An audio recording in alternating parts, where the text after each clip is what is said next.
Hi everyone, it's Andy from Focal Academy, and on today's biohacking episode, I want to talk about a better way to measure if you're being slightly overweight or maybe even heading towards obese. Recently, there's been an article by the AMA, the American Medical Association, and they say that measuring BMI is considered racist because it targets people that are overweight or obese.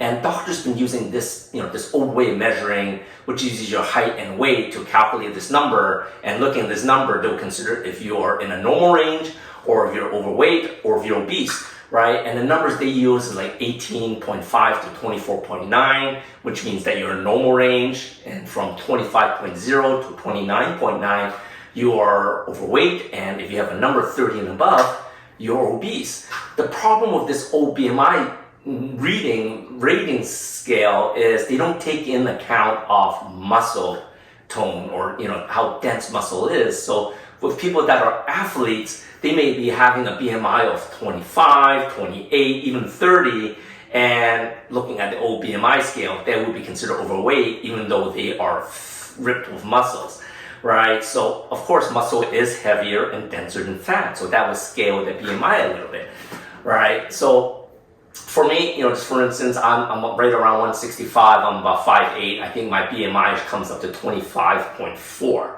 which makes me overweight according to doctors. But I honestly think I can probably lose a few more pounds, but I don't think I'm overweight.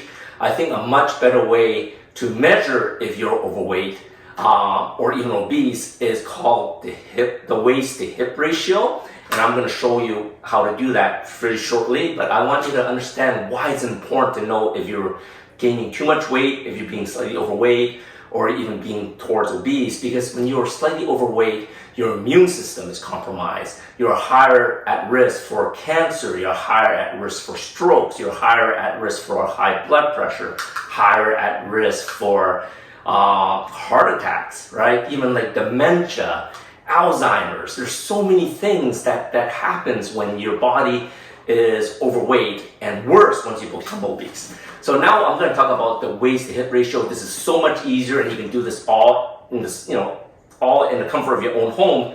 All you need is a little tape measure, and what you do is you measure around your waist, usually right around your belly button, which is usually the biggest part of your belly. And today I'm right around 33 and a half. I'm usually around 32 and a half to 33. So yeah, I've been indulging a little bit over July 4th. But anyways, that's my waist. And then you measure the biggest part around your hips.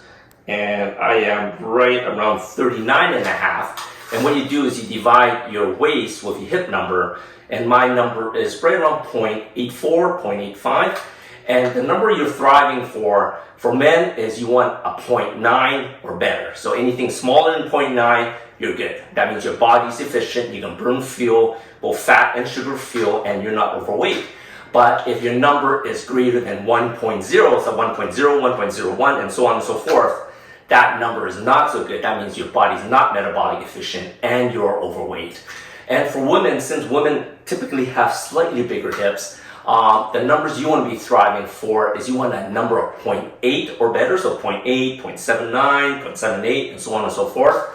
And if you have a number of 0.85 and above, like 0.85, 0.86, that means you're overweight. I hope that helps for those that's wondering if they are fit or not, if they're slightly overweight. Stop looking at your BMI numbers because, like I said, it doesn't really tell you a whole lot, especially if you're an athlete and you're exercising a lot because, like I said, muscle is more dense than fat, so it's going to be a little bit more heavier. Hope that helps. Try this at home. All you need is a trusty little tape measure, and you can do it all yourself. Remember, for men, 0.9 or better, smaller is good, and for women, it's 0.8 or small, that's good. I hope this tip helps everyone. Try it at home, and we'll see you next week.